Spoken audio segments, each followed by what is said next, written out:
Hello students, a very good morning to you. In our last class, we have studied about the male gametophyte, means about the pollen grain. Today we will study about the formation of female gametophyte or egg cell, that is through megasporogenesis. So students, let's continue your chapter 2 of class 12. Today's topic is the megasporangium and the megasporogenesis. So let's understand what is the pistil, the megasporangium and embryo sac. As we know, the pistil is also called gynoecium, and this represents the female part of the flower, and it consists of stigma, style and ovary. If we saw the diagram,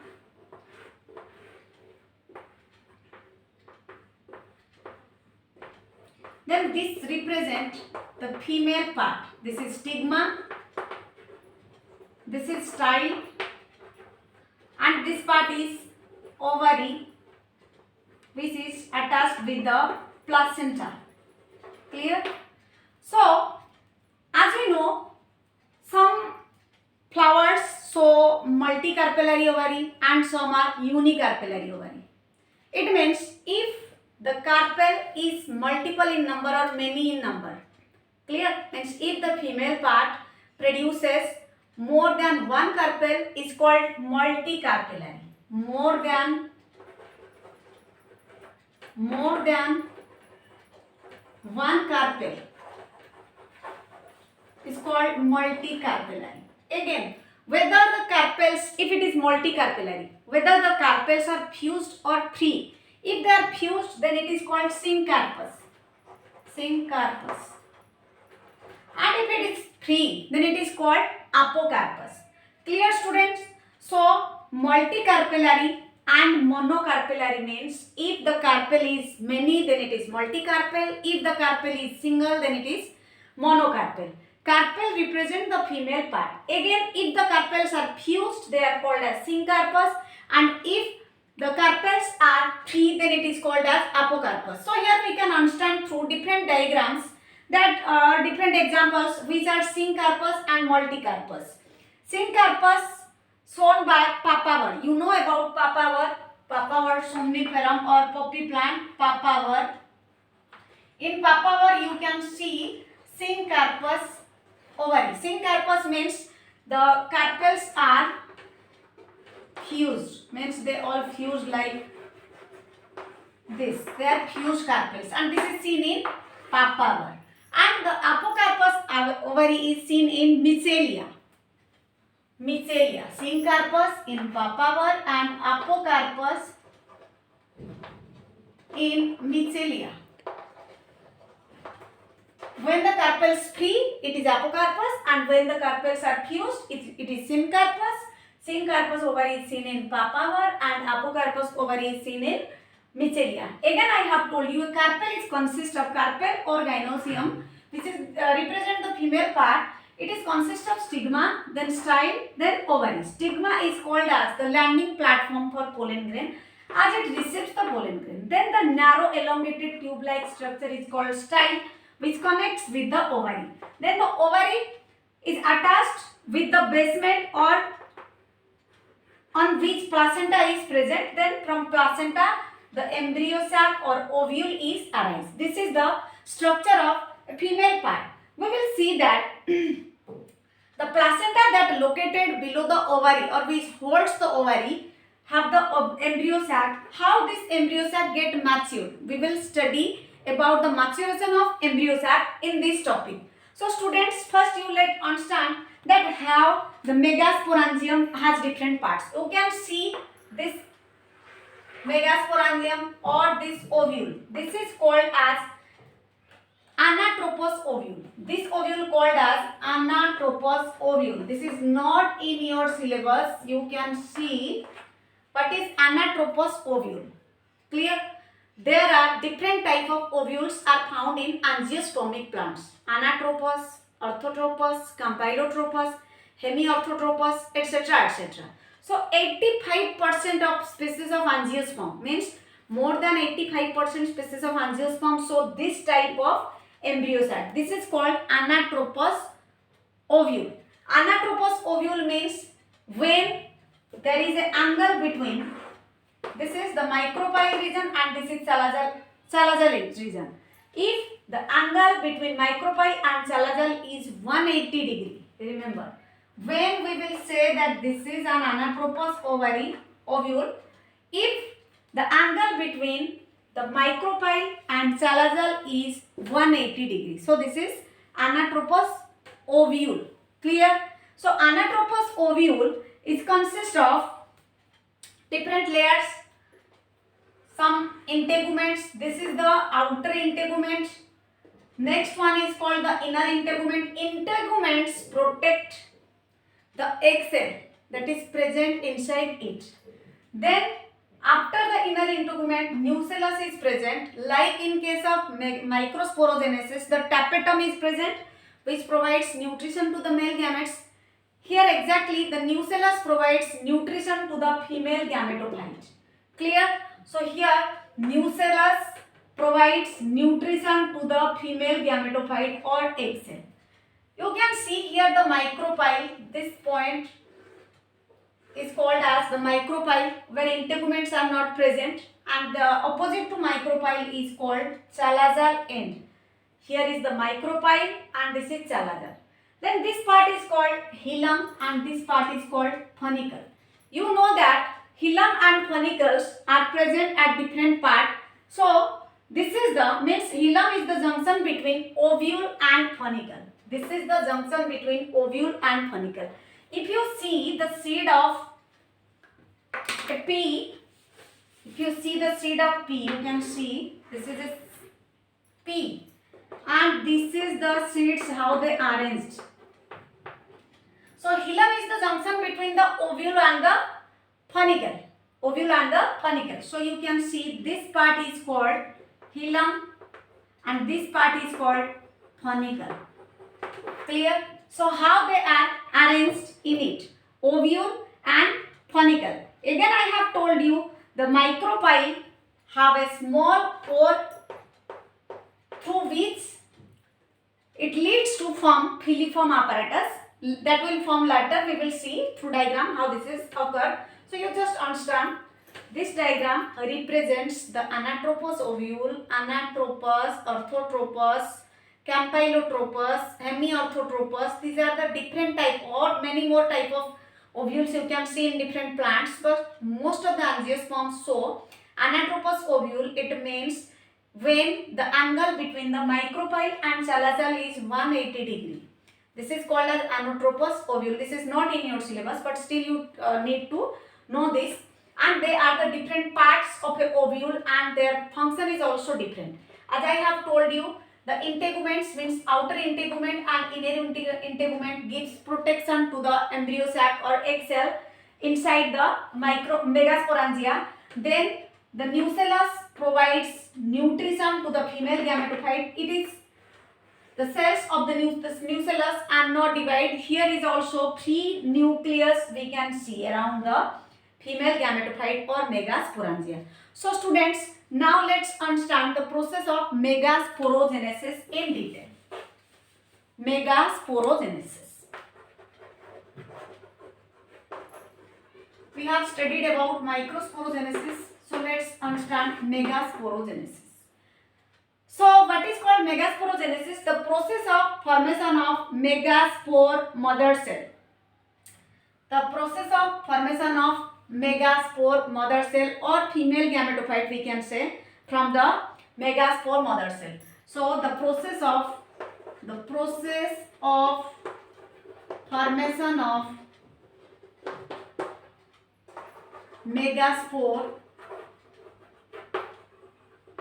from MMC or megaspore mother cell. Students, remember, in case of male gamete formation, that is called microsporogenesis. In case of female gamete formation, it is called megasporogenesis. The process of formation of megaspore from megaspore mother cell or MMC is called megasporogenesis. So how this process occurs? As I have told you, here is the female gametophyte which will further converted into megaspore, and that will form the mature embryo cell. So let's see through diagram how this process occurs. Clear, students? So let's see how a megaspore mother cell divides. Here the process is something different from the microsporogenesis. Here what happened? Here the megaspore mother cell first go through meiosis. Megaspore mother cell goes through meiosis. If I draw the diagram, then you can see this is the nucleus, this is the nucellus, and the diagram is like this. You can see the diagram. These are nucellus, then megaspore, mother cell. This is megaspore mother cell. This is megaspore mother cell. Clear? So this megaspore mother cell will divide meiotically. This megaspore mother cell will divide meiotically. So how this will divide? Meiotically. And this region is micropylar region. Micropylar region, and this region is Chalazal region or Chalazal polar end, we can see. So here, as I have told you, meiotic means reduction division will occur. So you can see this is the division will start from the micropylar end. So here dyad will be formed. This is called megaspore dyad, means here meiosis 1 occurs. Meiosis 1. In meiosis 1 there is dyad formed, then it will go through meiosis 2. Meiosis, and through meiosis it forms tetrad. 1, 2, 3, 4. 1, 2, 3, 4. So here megaspore tetrad, sorry, dyad, megaspore dyad. This is megaspore tetrad. You can see here is the megaspore mother cell, and around it nucellus is present. They are the nucellus. Nucellus is present. First it goes through meiosis 1, and through meiosis 1 it forms 2 megaspores, means it divides its nucleus into 2. So it gives dyad, megaspore dyad. Dyad means 2. Then again it goes through meiosis 2, and in meiosis 2 it forms 4 megaspores. That is called megaspore tetrad. But in case of female gametes, out of the 4 megaspores, 3 of the megaspores get degenerated. Clear? 3 of the megaspores get degenerated. Only 1 megaspore is functional. So out of 4 megaspore, 3 get degenerated, means they are vanished, they have no role. 3 get degenerated, and only 1 megaspore is functional. You can understand. I am repeating it again. This is the megaspore mother cell. First it will go through meiosis 1, and through meiosis 1 it forms megaspore dyad, and the division, cell division start from the micropylar end. Here the division of nucleus occur, and 2 megaspores are formed, which is called megaspore dyad. Then it goes through meiosis 2, in which 4 megaspores are formed, which is called megaspore tetrad. In case of, I have told you, megasporogenesis, only 1 megaspore is functional and 3 of the other megaspores are non-functional. So the non-functional megaspores get degenerated, means they get vanished, they have no role. Only 1 megaspore remains, that will go through mitosis. Clear? Now we will see through diagram. You can see how the process occurs. Next we can see that how the megaspore, the functional megaspore,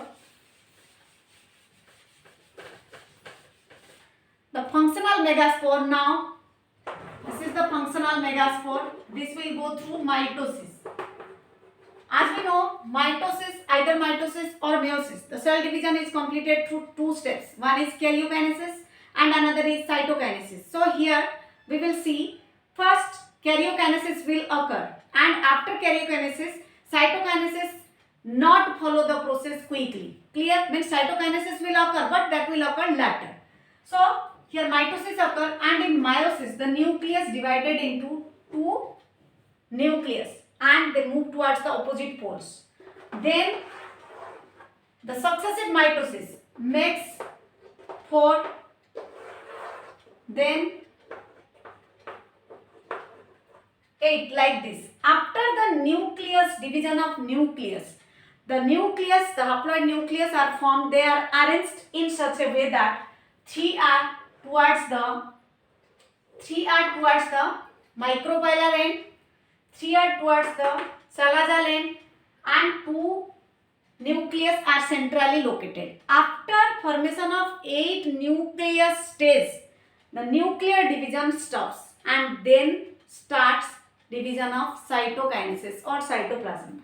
And due to division of cytoplasm, 3 cell walls are covered, the cell that present in the micropylar region, and 3 are covered by present at the Salazar region, and the 2 polar nuclei are covered by a single cell wall. So you can count here 1, 2, 3, 4, 5, 6, 7. Number of cell is 7. And the nucleus 1, 2, 3, 4, 5, 6, 7, 8. Nucleus is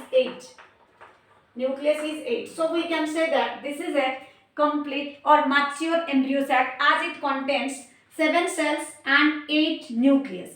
After formation of the mature embryo sac, here what happens? The Salazar end goes upward and the micropyle end comes downward. If we show the diagram, again diagrammatically, then we can see 1, 2, 3, 1, 2, 3 and 1. This part is now we will call as antipodal or Salazar. But before formation of mature embryo sac, this part is called as micropylar end. Here the part is called as micropyle. It is reversed. Remember, after maturation of embryo sac, reversed means the Salazar end or antipodal end that will present on the base before, now present on the top. And here the micropylar end, we can see here is the complete mature embryo sac is formed. Now we can label which part is called. These are 3 antipodal cells as I have told you. 3 antipodal cells here. Then this is centrally located called polar nuclei. This cell and this cell are called as synergids. And this part is called as egg cell. This is the female gamete that participate in reproduction of fertilization. And here the filiform apparatus is present. Filiform apparatus is formed. This is called as filiform apparatus.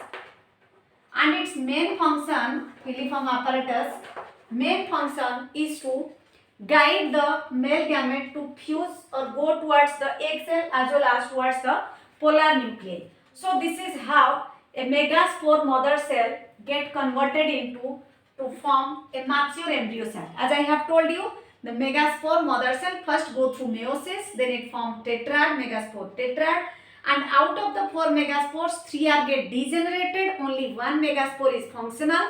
That functional megaspore goes through mitosis. Mitosis occurs till it not reach to 8 nucleated stage.